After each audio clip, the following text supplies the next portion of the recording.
Hey everyone, this is Simran and welcome to new Pathshala. कैसे हैं आप सब? उम्मीद करती हूँ बहुत अच्छे होंगे और अपने घर में सेफ होंगे और अपनी प्रिपरेशन भी आप रेगुलर बेसिस पे कर रहे होंगे। तो आज हम डिस्कस करेंगे इम्पॉर्टेंट टॉपिक्स बिजनेस एनवायरनमेंट के, जो कि आपका MCO 4 है। आप में से कई लोगों की मेरे पास ये रिक्वेस्ट आई कि मैम और भी सब्जेक्ट्स के इम्पॉर्टेंट टॉपिक्स को डिस्कस कर लीजिए, तो आज मैं इसलिए लेके आई हूँ आपके लिए MCO 4 के। और अगर आप आगे भी कहेंगे तो मैं इसके आगे आपका जो MCO 5, MCO 6 और MCO 7 है उसके भी वीडियोस आपको ज़रूर प्रोवाइड कर दूंगी। ठीक है, तो इस वीडियो को पूरा एंड तक ज़रूर देखिएगा। और अगर आप मेरे चैनल पे न्यू हैं तो मेरे चैनल को लाइक शेयर सब्सक्राइब करना मत भूलिएगा। बेल आइकन को भी ज़रूर प्रेस कर दिएगा ताकि मैं जब भी वीडियोस को अपलोड करूँ उसका नोटिफिकेशन आपके पास ज़रूर जाए। और अगर आप में से किसी ने मेरे इंस्टाग्राम और टेलीग्राम चैनल को फॉलो नहीं किया है तो उसको ज़रूर से फॉलो कर लीजिएगा, क्योंकि इग्नू से रिलेटेड जो भी अपडेट्स रहती हैं यहाँ पे मैं रेगुलरली पोस्ट करती रहती हूँ। और इस वीडियो की PDF आपको टेलीग्राम चैनल पे ही मिलेगी, तो इग्नू स्क्वाड को सब्सक्राइब करना मत भूलिएगा।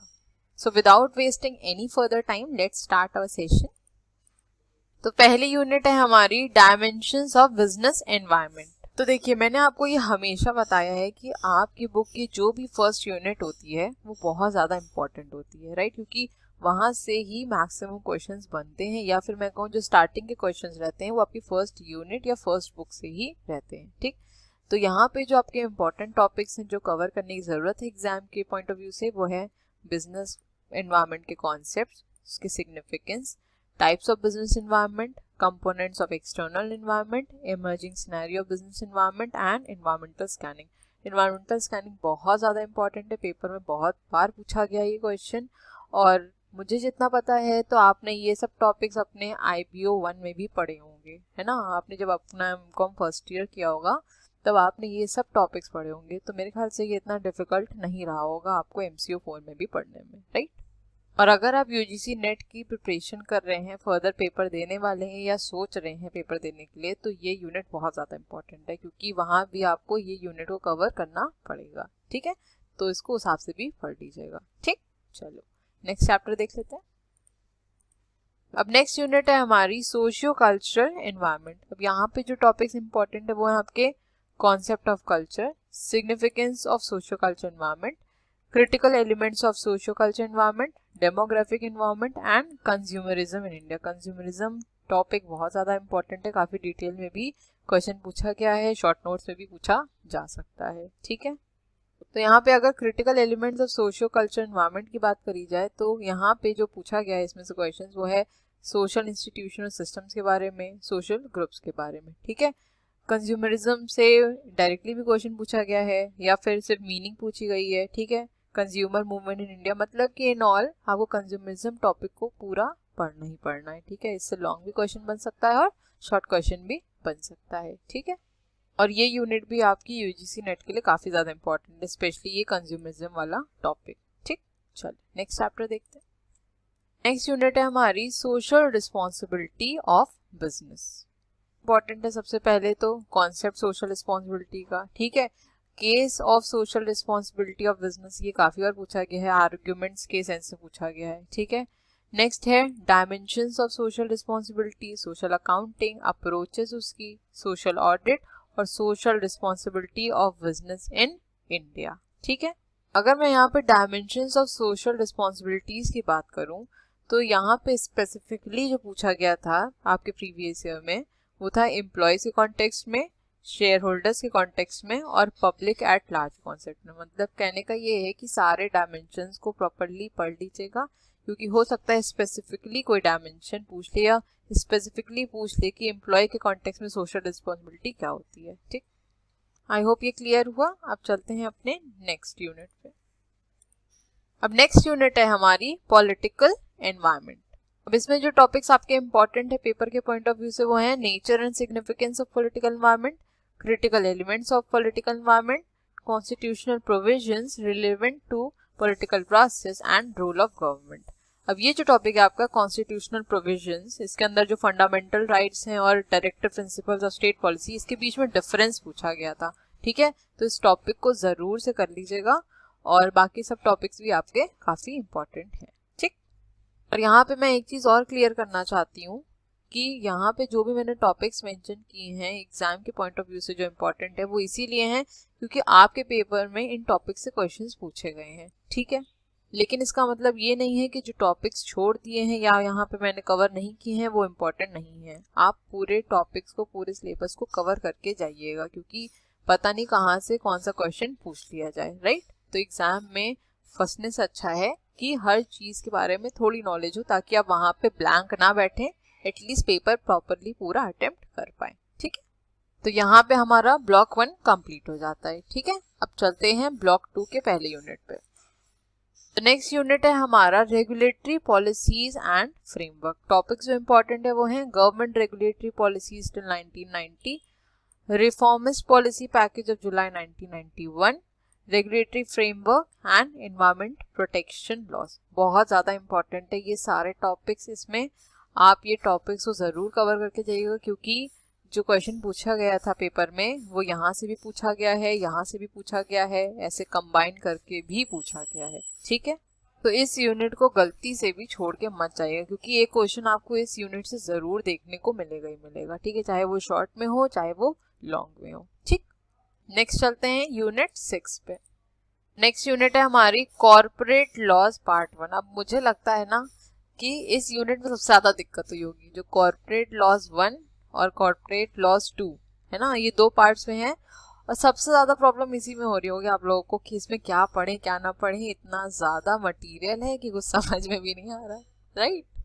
तो यहाँ पे जो टॉपिक्स आपके इम्पोर्टेंट हैं पेपर में पूछा गया जहाँ से, वो है आपका मेजर चेंजेस इन 1999 और 2001 जिसमें कंपनीज अमेंडमेंट एक्ट 2000 के बारे में पूछा गया था।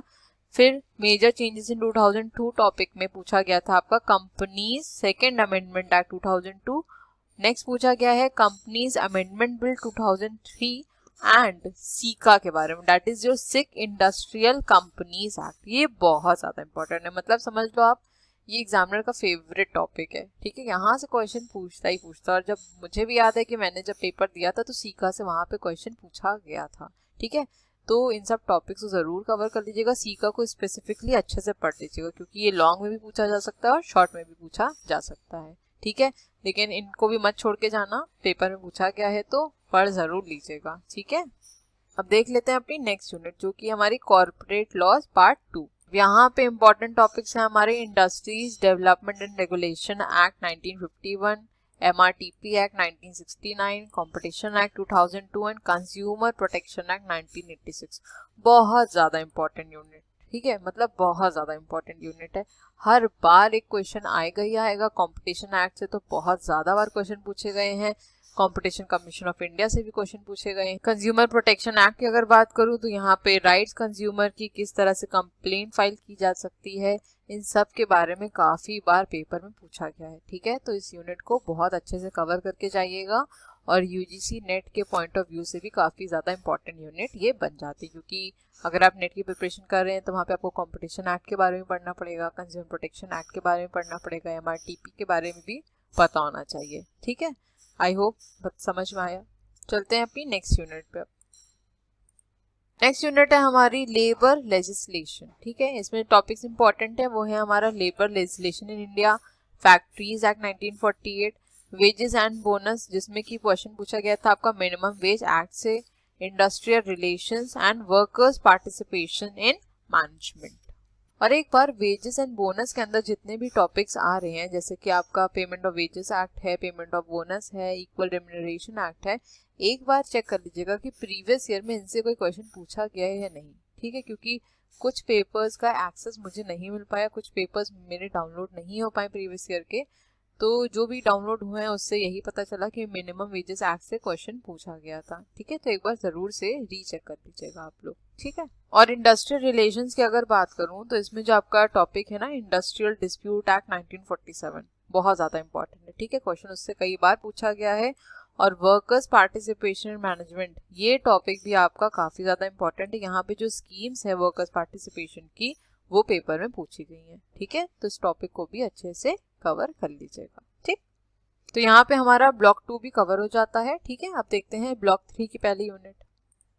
सो नेक्स्ट यूनिट है हमारी फाइनेंशियल मार्केट्स। यहाँ पे जो टॉपिक्स आपके इंपॉर्टेंट है वो हैं types of financial markets, significance of money market, characteristics of a developed money market and Indian money market के बारे में। ठीक है, सारे टॉपिक्स काफी ज्यादा इंपॉर्टेंट हैं, इनको अच्छे से जरूर पढ़ लीजिएगा। ठीक है, टाइप्स ऑफ फाइनेंशियल मार्केट, जैसे आपका मनी मार्केट है, कैपिटल मार्केट है, मनी मार्केट कैपिटल मार्केट के बीच में डिफरेंस है, इसको जरूर से पढ़ लीजिएगा। ठीक है, अगर मैं आपका इंडियन मनी मार्केट की बात करूं तो यहाँ पे जो टॉपिक्स पूछे गए हैं, यहाँ से जो आपका मेन कॉन्स्टिट्यूएंट्स हैं उसमें से पूछा गया है कॉल मनी मार्केट के बारे में, सर्टिफिकेट ऑफ डिपॉजिट के बारे में, मनी मार्केट म्यूचुअल फंड्स के बारे में स्पेसिफिकली पूछा गया है। ठीक है, तो इसमें जो भी कॉन्स्टिट्यूएंट्स हैं उनको सारे को कवर करके जरूर जाइएगा। ठीक है, एक पूछा गया था आपका DFHI के बारे में। अब हो सकता है बहुत लोगों को पता ही ना चले कि DFHI कहाँ दिया है, तो ये दिया है आपका कॉल मनी मार्केट के अंदर ही। ठीक है, तो इसको जरूर से कवर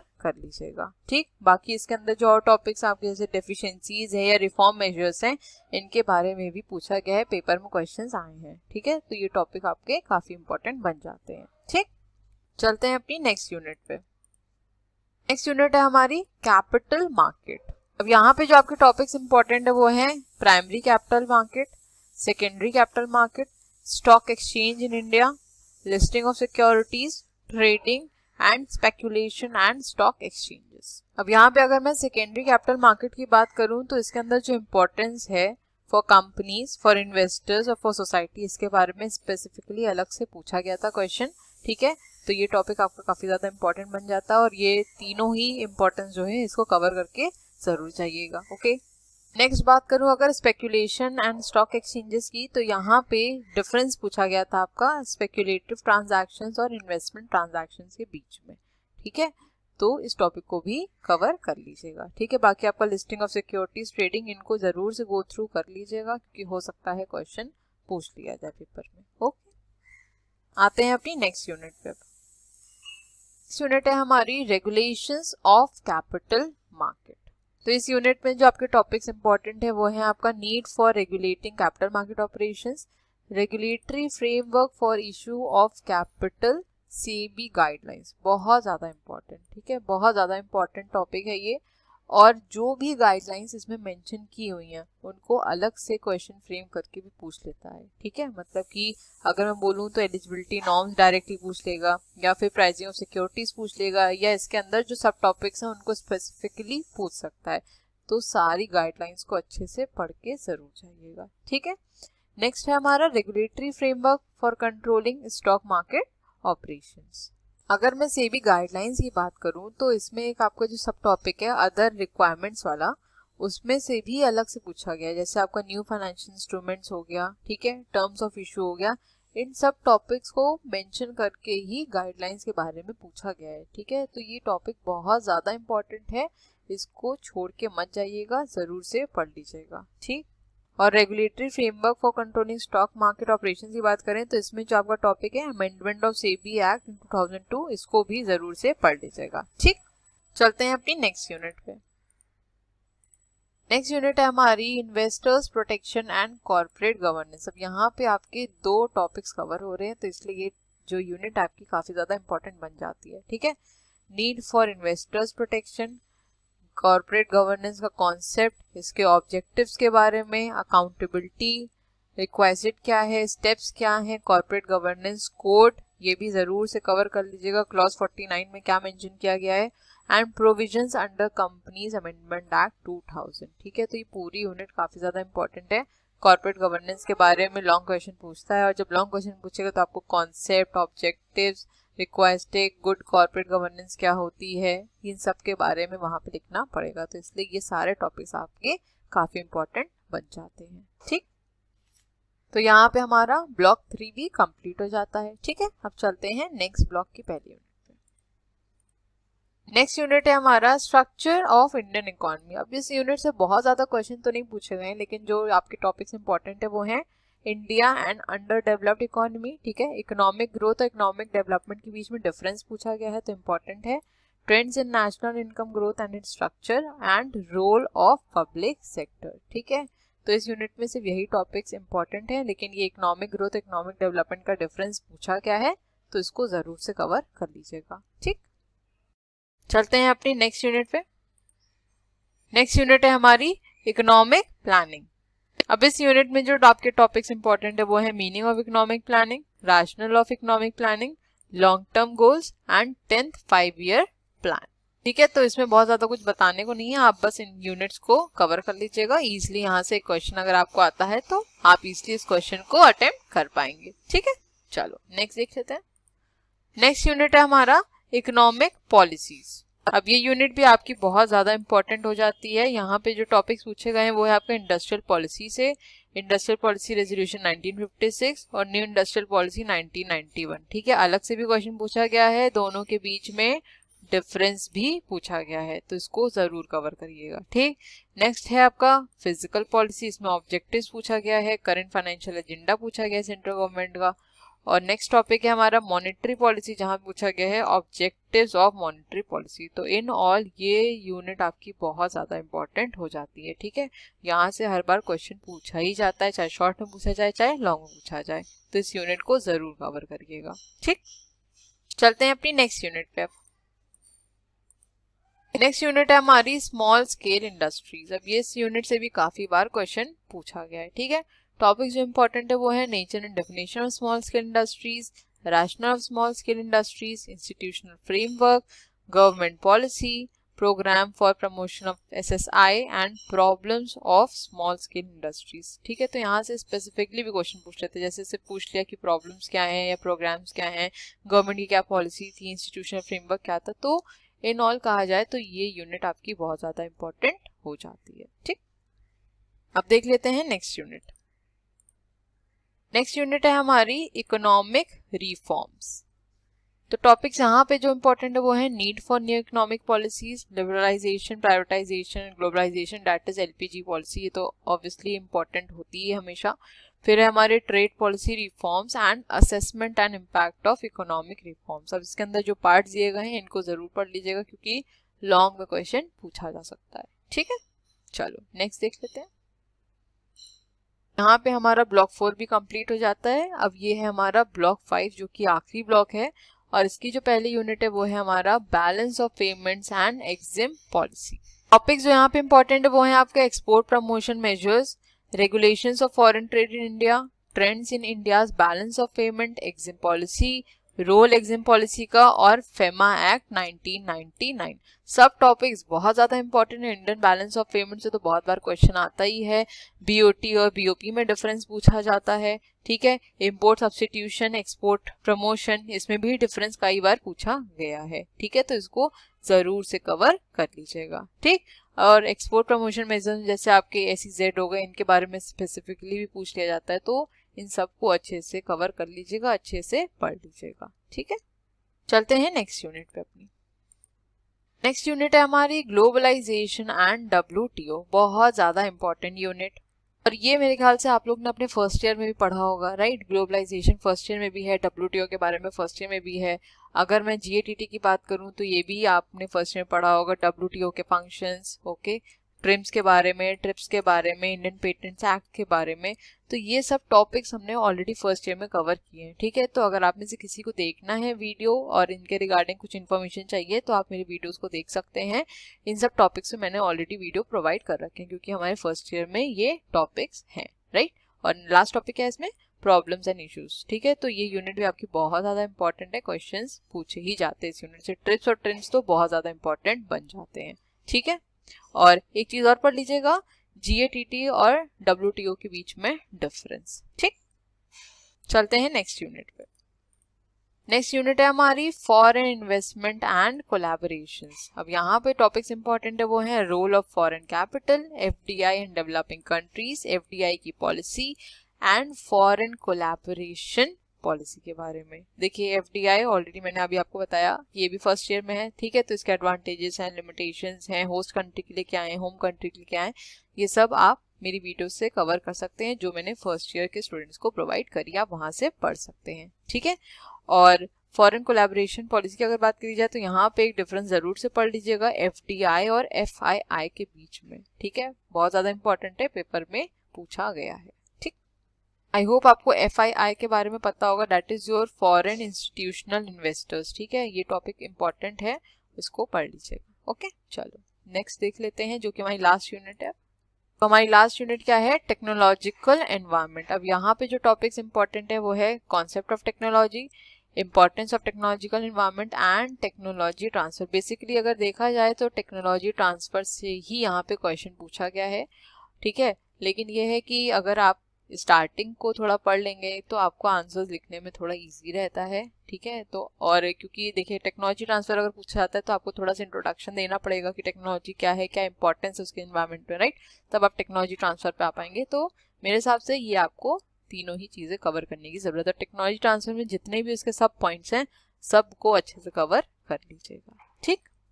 और मुझे जितना याद है मैंने टेक्नोलॉजी ट्रांसफ़र भी पढ़ा रखा है। तो अगर आप में से किसी को टेक्नोलॉजी ट्रांसफ़र के बारे में कुछ भी इन्फॉर्मेशन चाहिए या नहीं समझ में आ रहा है तो आप मेरी वीडियोस को देख सकते हैं, ठीक है। ऑलरेडी मैंने प्रोवाइड कर रखी है, प्लेलिस्ट बनी है, आप जाइए और इजीली पढ़ भी लीजिए।